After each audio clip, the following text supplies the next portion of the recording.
मैले यसपटकको छिमेकी मित्र राष्ट्र चीनको भ्रमणमा दुई विषयमा ध्यान केन्द्रित गरेर छलफल गरेको छु। एक, हाम्रो द्विपक्षीय छिमेकी मैत्रीपूर्ण सम्बन्धलाई सुदृढ बनाउने र दोस्रो, नेपालको आजको मुख्य राष्ट्रिय कार्यभार रहेको आर्थिक विकास र समृद्धिलाई तीव्र गतिमा विकासको प्रक्रियामा अगाडि बढिरहेको चीनबाट कसरी लाभ लिन सक्छ भनेर आर्थिक विषयमा र आर्थिक कूटनीतिलाई केन्द्रमा बिन्दुमा राखेर छलफल गरेको छु र मुख्यतः त्यसमा पनि आर्थिक सहयोगात्मक सम्बन्धलाई केन्द्रमा राखेर यसपटक मैले छलफल गरेको छु। भ्रमणका क्रममा चिनिया कम्युनिस्ट पार्टीको पोलिट ब्युरोको स्ट्यान्डिङ कमिटी सदस्य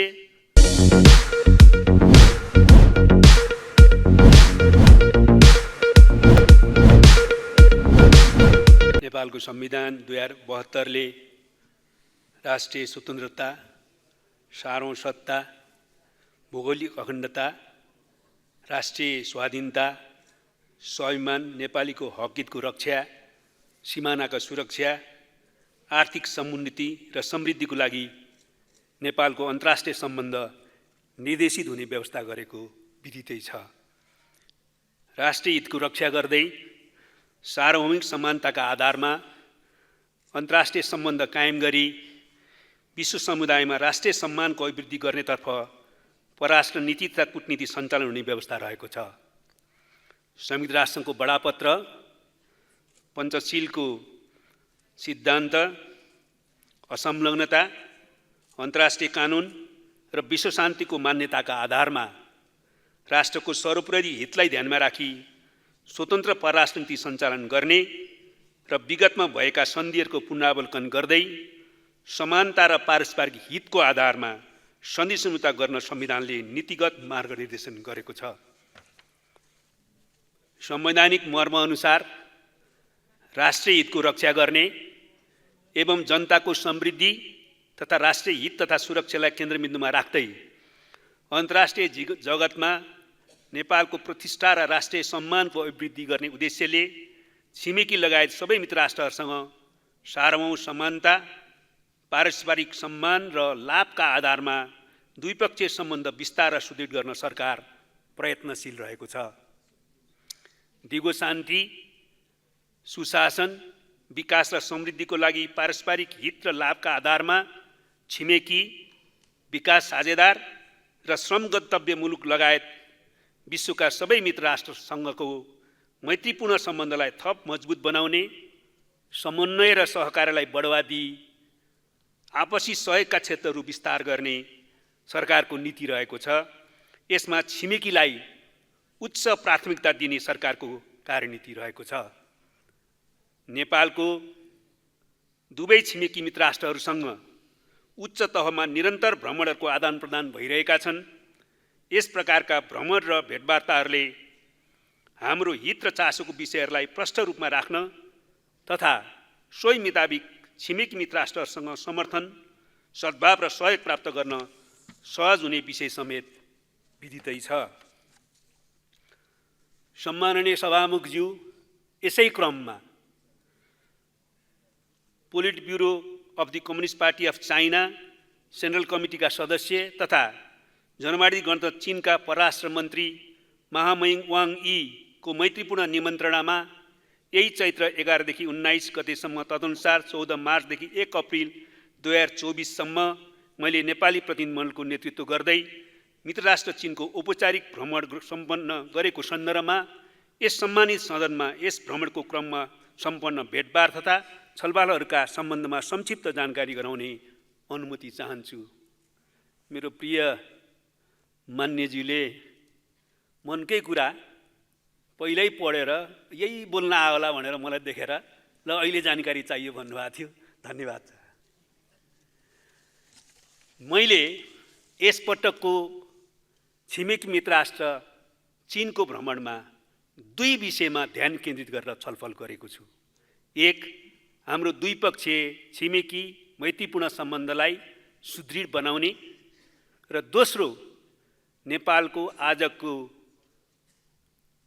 मुख्य राष्ट्रिय कार्यभार रहेको आर्थिक विकास र समृद्धिलाई तीव्र गतिमा विकासको प्रक्रियामा अगाडि बढिरहेको चीनबाट कसरी लाभ लिन सक्छ भनेर आर्थिक विषयमा र आर्थिक कूटनीतिलाई केन्द्रमा बिन्दुमा राखेर छलफल गरेको छु र मुख्यतः त्यसमा पनि आर्थिक सहयोगात्मक सम्बन्धलाई केन्द्रमा राखेर यसपटक मैले छलफल गरेको छु। भ्रमणका क्रममा चिनिया कम्युनिस्ट पार्टीको पोलिट ब्युरोको स्ट्यान्डिङ कमिटी सदस्य तथा national committee of the Chinese people's political consultative कन्फरेन्सका चेयरम्यान महामिङ वाङ हुनिङ तथा सेन्ट्रल कमिटीका पोलिट ब्युरो सदस्य तथा जनवादी गणतन्त्र चीनका परराष्ट्र मन्त्री महामिङ वाङ यीसँग द्विपक्षीय हितका विविध विषयहरूमा गहन छलफल भएको छ। साथै चिनिया कम्युनिस्ट पार्टी छोङछिङ नगर समितिका सचिव तथा सीपीसी सेन्ट्रल कमिटीको पोलिट ब्युरो सदस्य महामहिम युआन जियाजुन चिनिया कम्युनिस्ट पार्टी तिब्बत स्वायत्तताका सचिव तथा चिनिया कम्युनिस्ट पार्टीको केन्द्रीय सदस्य महामिङ वान जुनछेङ सिन्चुआन प्रान्तका गभर्नर महामिङ हुआङ छियाङ र चिनिया कम्युनिस्ट पार्टी अन्तर्राष्ट्रिय विभागकी भाइस मिनिस्टर महामिम सुन हायनसँग भेटघाट गरी नेपाल चीन सम्बन्धका विविध आयामहरूमा छलफल गरेको छु। सम्माननीय सभामुखज्यू, मेरो चीन भ्रमणका क्रममा भएका केही महत्त्वपूर्ण उपलब्धिहरूलाई बुनागत रूपमा उल्लेख गर्न अनुमति चाहन्छु। एक, रसुवा केरुङ, तातोकमानी, झ्याङु, यारी, पुरान तथा नेङचु लिची कोरला व्यापारिक नाकाहरू यस अगावै सञ्चालनमा आइसकेका छन्। कोभिड महामारीका कारण बन्द भएका नेपाल चीनबीच विद्यमान 14वटा परम्परागत व्यापार सीमा नाकाहरू यथाशीघ्र खोल्न चीन पक्ष तयार भएको छ। यसबाट चीन सीमा नजिक बसोबास गर्ने नेपाली दिदीबहिनी तथा दाजुभाइहरूको दैनिक जीवन तथा व्यापार व्यवसाय सहज हुने अपेक्षा गरेको छु। यसभन्दा अगाडि हाम्रो सम्माननीय प्रधानमन्त्री चीन जाँदाखेरि पनि यस बारेमा छलफल भएको थियो र यो खोल्दै जाने ग्रेजुअल्ली भन्ने समझदारी भएको थियो। अहिलेसम्म त्यो खुल्न नसकिसकेको परिप्रेक्ष्यमा यसपटक गम्भीर छलफल भएर तत्काल 14वटा परम्परागत नाकाहरू खोल्ने सहमति भएको छ र यो छिट्टै तुरुन्तै व्यवहारमा देखिने गरे कार्यान्वयन हुने कुरामा म विश्वस्त छु। नेपाल चीनबीच विद्यमान मैत्रीपूर्ण सम्बन्धका विविध आयामहरूमा नियमित रूपमा उच्च स्तरमा छलफल गर्न नेपाल र चीनका परराष्ट्र मन्त्री स्तरमा एक संयुक्त आयोग joint commission at the level of foreign minister गठन गर्न दुवै पक्ष सकारात्मक भएका छौँ। यस्तै बाइल्याटरल कन्सल्टेटिभ मेकानिजम हाम्रो अर्को छिमेकी मित्र राष्ट्र भारतसँग पनि मन्त्री स्तरको कन्सल्टेटिभ मेकानिजम रहेको छ। बेल्ट एन्ड रोड इनिसिएटिभको कार्यान्वयन योजना BRI इम्प्लिमेन्टेसन प्लानलाई अन्तिम रूप दिने बारे छलफल भएको छ। नेपालले सन् 2016 देखि नै नेपाल भ्रमणमा आउने चिनिया पर्यटकहरूलाई निःशुल्क भिसा उपलब्ध गराउँदै आएको छ। चीन भ्रमण गर्न चाहने नेपालीहरूलाई पनि चिनिया भिसा निःशुल्क उपलब्ध गराउन मैले अनुरोध गरेको छु। यसमा चिनिया पक्षले सकारात्मक प्रतिक्रिया दिएको छ। 5, नेपालको महत्त्वपूर्ण तथा विश्वसनीय विकास साझेदारको रूपमा रहेको मित्रराष्ट्र चीनले नेपाललाई थप गुणात्मक सहयोग उपलब्ध गराउने प्रतिबद्धता व्यक्त गरेको छ। नेपाल चीनबीच भएका सहमतिहरूको प्रभावकारी कार्यान्वयन गरी तथा विद्यमान संयन्त्रको नियमित बैठक बसेर आवश्यकता अनुसार सम्बन्धित विषयमा कार्यसमूह वर्किङ ग्रुप गठन गरी आपसी सहयोगलाई थप गतिशील बनाउन दुवै पक्ष सहमत भएका छौँ। यसमा हाम्रो बाइल्याटरल मेकानिजमहरू छन्, हाम्रा कूटनीतिक संयन्त्रहरू छन्, तिनीहरूले अझ प्रभावकारी ढङ्गले काम गर्नुपर्ने आवश्यकता त छँदैछ। तर ठोस विभिन्न क्षेत्रहरूमा काम गर्नलाई आवश्यकता परे फलोअपको लागि र नयाँ सम्भावनाहरूको खोजी गर्नको लागि सम्बन्धित क्षेत्रमा वर्किङ ग्रुप नै बनाएर बरु काम गरौँ भन्ने कुरा भएको छ। सन् 2012 मा नेपाल चीनबीच हस्ताक्षर भएको एग्रिमेन्ट अन ट्रान्सफ्रन्टियर पास्चुरिङ बाई बोर्डर इन्हाबिटेन्ट्स बमोजिम सीमा क्षेत्रमा बसोबास गर्ने नेपालीहरूलाई चीनको तिब्बत सोसाइटी क्षेत्रमा चरण भूमि प्रयोग गर्न दिन र सीमावर्ती केही नेपाली गाउँहरूमा विद्युतीकरण गर्न चीनी पक्ष सकारात्मक भएको छ। नेपालको काठमाडौँ र चीनको तिब्बत सोसाइटी क्षेत्रको लासाबीच सिधा बस सेवा डाइरेक्ट बस सर्भिस पुनः सुचारू गर्न दुवै पक्ष सकारात्मक भएका छौँ। कुक्ड बफालो मिट, हेलेज घाँस, प्लान्ट बेस्ड मेडिसिनल प्रडक्ट्स, तरकारी तथा फलफुल लगायतका नेपाली वस्तुहरूको निर्यातमा सहजीकरण गर्न मैले चिनिया पक्षलाई अनुरोध गरेको छु। यसमा चिनिया पक्षले आवश्यक सहयोग गर्ने प्रतिबद्धता जनाएको छ। नेपाल चीन सीमाका केही क्षेत्रमा मल्टी फङ्सनल ल्याब स्थापना गर्न मैले गरेको अनुरोधलाई चिनिया पक्षले सकारात्मक रूपमा लिएको छ। यो ल्याबको अभावमा पहिला नै समझदारी भएका जस्तो कुक्ड बफालो मिटहरू लैजाने सन्दर्भमा त्यो कुरा त्यति व्यवहारमा क्रियान्वयन पाएको छैन र अरू पनि विषयहरूमा हामीले क्वारेन्टाइन चेकमा ल्याबहरू नभएको कारणले गर्दा केही समस्या उत्पन्न भएको छ।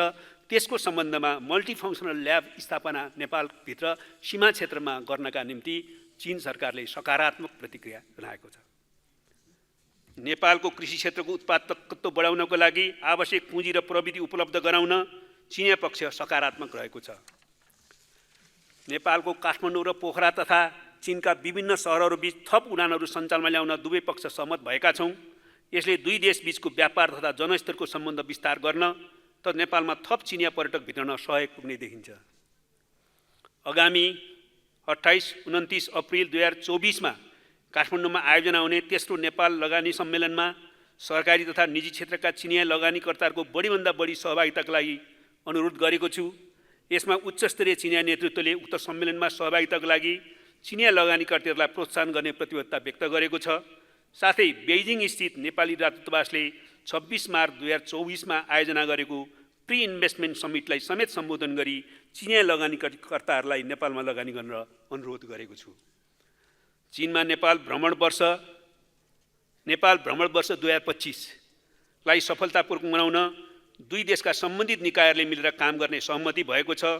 यसबाट नेपालमा चिनिया पर्यटकहरू बढ्ने विश्वास लिएको छु।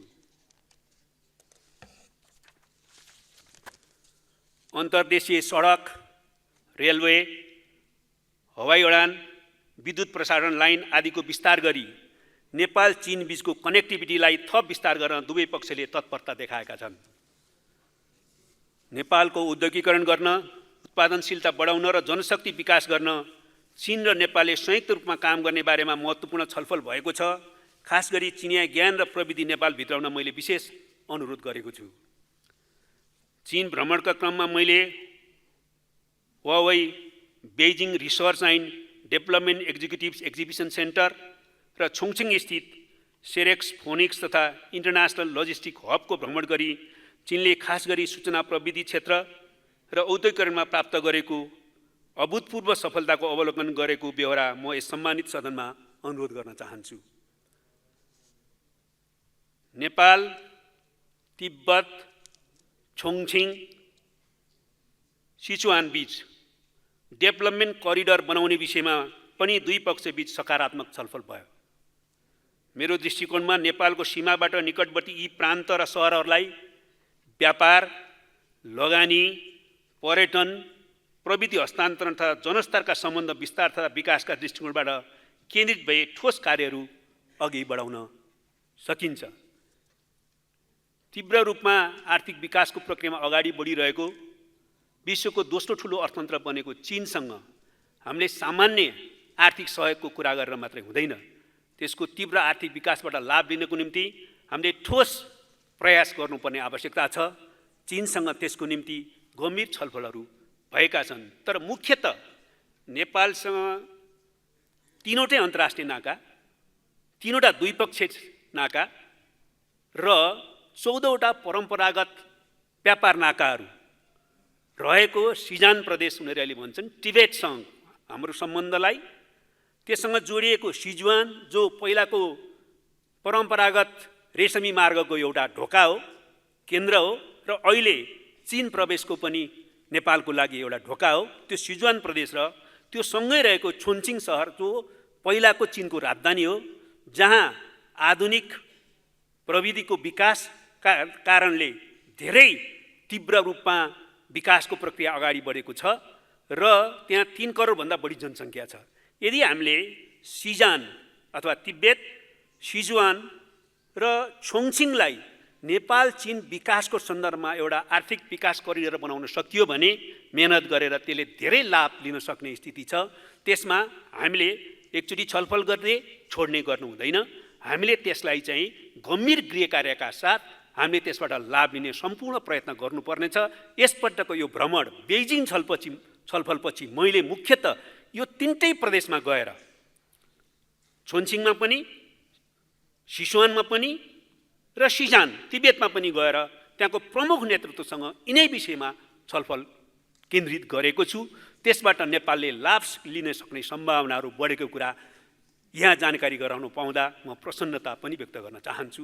व्यवहारमा परिणाम हामीले हेर्नु छ, त्यसको निम्ति नियमित अनुगमन र छलफलको प्रक्रिया अगाडि बढाउनु छ। खास गरी कृषि, पर्यटन, जलविद्युत, पूर्वाधार र प्रविधि हस्तान्तरणका क्षेत्रमा ठोस आयोजनाहरू बनाई कार्यान्वयन गर्दै जान दुवै पक्ष सहमत भएका छौँ। सम्माननीय सभामुखज्यू, भ्रमण तथा छलफलका क्रममा चिनिया पक्षले नेपालसँगको कूटनीतिक सम्बन्धलाई उच्च महत्त्व दिँदै आएको बताएको छ। साथै चिनिया नेताहरूले शान्तिपूर्ण सहस्थितिका 5 सिद्धान्तका आधारमा नेपाल चीन सम्बन्ध कायम रहँदै आएको तथा ठुला र साना देशहरूको सार्वजनिक समानतामा जोड दिँदै आएको बताउनु भएको छ। त्यसैगरी उहाँहरूले नेपाल र चीन असल छिमेकी, एकअर्कालाई सहयोग गर्ने असल मित्र र साझा विकास खोज्ने असल साझेदार भएको बताउनु भएको छ।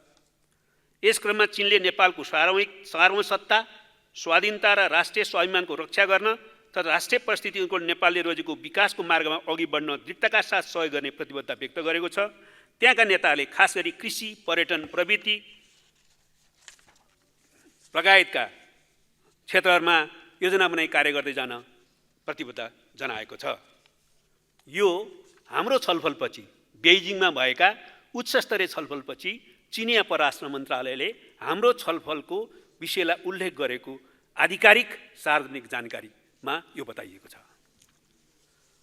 सम्माननीय सभामुखज्यू, मेरो यस भ्रमणले नेपाल र चीन बीचको आपसी समझदारी थप गहिरो भएको र नेपाल र चीन बीचको सद्भावले थप उचाइ प्राप्त गरेको ठानेको छु। आपसी सहयोग र सहकार्यका क्षेत्रहरूमा विस्तृत र स्पष्ट छलफल भएका छन्। यसले नेपाल र चीन बीच विद्यमान सदियौं पुरानो बहुआयामिक र मित्रवत सम्बन्धलाई थप प्रगाढ बनाउन, सुदृढ बनाउन मद्दत गरेको छ भन्नेमा म विश्वस्त छु। सम्माननीय सभामुखज्यू, यसअघि नै मैले हाम्रो परराष्ट्र सम्बन्धको कुराकानी गर्दा दुई छिमेकी मित्रहरूसँगको सम्बन्धलाई हाम्रो प्राथमिकताको विषय बताएको छु। उत्तरी छिमेकी मित्र राष्ट्र चीन जस्तै भारत हाम्रो अर्को महत्त्वपूर्ण छिमेकी राष्ट्र हो, जसँगको सम्बन्धलाई पनि हामीले प्राथमिकतामा राखेका छौँ र महत्त्व दिन्छौँ। हामीले भारतसँग इतिहासदेखि रहिआएको असल मैत्रीपूर्ण सम्बन्धलाई अझ प्रगाढ बनाउनु छ र तीव्र विकासको पथमा अगाडि बढिरहेको भारतसँग पनि आर्थिक साझेदारी र सहयोगात्मक सम्बन्धलाई बढाएर नेपालको विकास प्रक्रियामा लाभ लिन सक्नु परेको छ। यस सम्बन्धमा भारतसँग हाम्रो मैत्रीपूर्ण सम्बन्धहरू स्वाभाविक रूपमा अरूसँग झैँ पारस्परिक सार्वभौमिक समानता, पारस्परिक लाभ र दुई देश बीचको सम्बन्धका विशिष्ट पक्षहरूद्वारा निर्देशित छन्। यसका कतिपय विशिष्टताहरू अत्यन्तै ऐतिहासिक प्रकारका छन् र अत्यन्तै हाम्रो सम्बन्धलाई विशेष महत्त्व दिने प्रकृतिका पनि छन्। हामीले मित्रराष्ट्र, छिमेकी मित्रराष्ट्र भारतसँगमा पनि यही प्रकारले छलफल समझदारीलाई अगाडि बढाउने सरकारको नीति रहेको छ। अहिले भारतमा आसन्न लोकसभा चुनावको तयारी भइरहेको छ र छिटै लोकसभाको निर्वाचन सम्पन्न हुने प्रक्रियामा छ। त्यसकारणले अहिले नै यही स्तरको भ्रमण भारतमा पनि गरेर यस प्रकारको छलफल गर्न निर्वाचन अगाडि उपयुक्त परिस्थिति रहेको छैन भन्ने कुरा बुझ्न सकिने नै कुरा छ। तर हामी भारतसँग पनि गम्भीर प्रकारले अत्यन्तै हार्दिकताका साथ छलफल गर्न चाहन्छौँ र त्यो छलफलले एकातिर हाम्रो परम्परागत असल मैत्रीपूर्ण सम्बन्धलाई अझ सुदृढ बनाउने दिशातिर काम गर्नेछ र अर्कोतिर अघि मैले भने भारतसँगको सम्बन्धलाई पनि नेपालको आर्थिक विकासलाई सहयोग पुग्ने गरी केन्द्रित गरेर अगाडि बढाउन हामीले विशेष जोड दिनुपर्ने आवश्यकता छ। त्यसको निम्ति एकातिर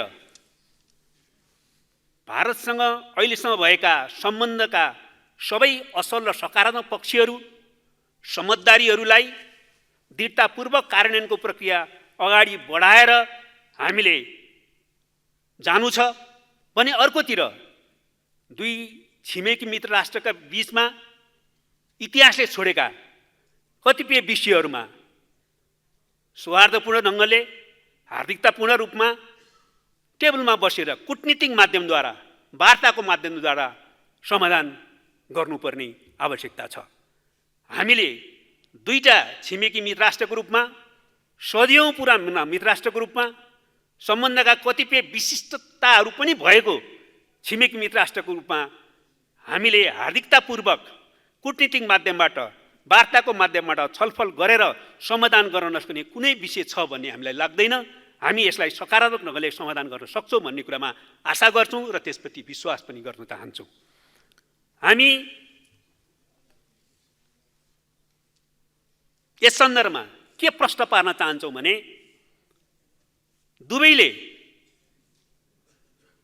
आन्तरिक घरेलु राजनीतिका मुद्दा नबनाएर हाम्रा विषयहरूलाई अत्यन्तै हार्दिकतापूर्वक खुला ढङ्गले छलफल गरेर टेबलद्वारा कूटनीतिक माध्यमद्वारा समाधान गर्ने बाटो लिनुपर्छ। त्यसो गर्यो भने यो समाधान सम्भव छ, समाधान गर्नै पर्छ।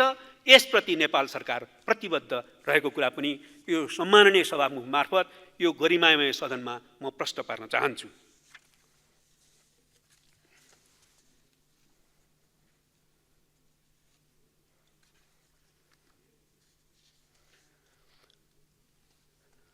अन्तमा सभामुख महोदय मार्फत यो गरिमामय सदन र सम्पूर्ण राजनीतिक पार्टी, नागरिक समाज र जनसमुदाय समक्ष दुईवटा राष्ट्रिय कार्यभारलाई मूल मन्त्र बनाउन र मन, चिन्तन र व्यवहारलाई यसैमा एकनिष्ठ बनाउन हार्दिक अपिल गर्दछु। पहिलो, एसिया केन्द्रित हुँदै गएको बदलिँदो वर्तमान विश्व परिस्थिति र हाम्रो भूराजनीतिक अवस्थिति एवं त्यससँग जोडिएको संवेदनशीलतालाई ध्यान दिएर पुर्खाहरूले कहिल्यै कसैको उपनिवेश बन्न नदिएको हाम्रो देशको सार्वभौमिकता, भौगोलिक अखण्डता र स्वाधीनता र स्वाभिमानको रक्षा एवं शुद्धिकरण गर्ने र यसको लागि स्वतन्त्र परराजनीति एवं उच्च कूटनीतिक कौशलको अभ्यास गर्ने, यो हाम्रो आजको एउटा मुख्य राष्ट्रिय कार्यभार हो र यसलाई हामी कुशलतापूर्वक पुरा गर्नु छ। चुनौतीपूर्ण छ, सम्भावनाहरू छन्। त्यसकारणले यसलाई हामीले स्वतन्त्र परराजनीति र श्रेष्ठ कूटनीतिद्वारा हामीले पुरा गर्नु छ। दोस्रो, आजको ऐतिहासिक चरणमा हाम्रो मुख्य र केन्द्रीय कार्यभार आर्थिक विकास र समृद्धि हो। हाम्रो मूल ध्यान यसैमा केन्द्रित हुनुपर्दछ। विकासको प्रक्रियालाई अझ तीव्रता प्रदान गरेर फड्कोको बिन्दुमा पुर्याउन जरुरी छ। अन्यथा ऐतिहासिक युगान्तकारी राजनीतिक परिवर्तनमा अन्तर्निहित निर्देश पुरा भएको गरिने छैन। त्यसले यसमा हाम्रो ध्यान केन्द्रित गर्न जरुरी छ। उपरोक्त दुई कार्यभारहरूलाई पूरा गर्न तीन आवश्यकतालाई महत्त्वसाथ आत्मसात गरौँ। एक, हिंसा ग्रन्थीको मानसिकताबाट माथि उठौँ। कहिल्यै कसैको उपनिवेश नबनेको देशको रूपमा राष्ट्रहित केन्द्रित दृष्टिबिन्दु र स्वाभिमान साथ प्रस्तुत हौँ। दुई, परराष्ट्र नीति, परराष्ट्र सम्बन्ध र आर्थिक विकासका आधारभूत पक्षहरूमा राष्ट्रिय सहमति कायम गरौँ। र तीन, परराष्ट्र एवं कूटनीतिक क्षेत्रलाई प्रभावकारी बनाउन परराष्ट्र मन्त्रालय र यस अन्तर्गतका सम्बन्धित कूटनीतिक नियोगहरूको संस्थागत क्षमता र कूटनीतिक क्षमताको गुणात्मक सुदृढीकरण गरौँ। यसप्रति सरकार प्रतिबद्ध छ भन्ने कुरा म व्यक्त गर्न चाहन्छु। धन्यवाद।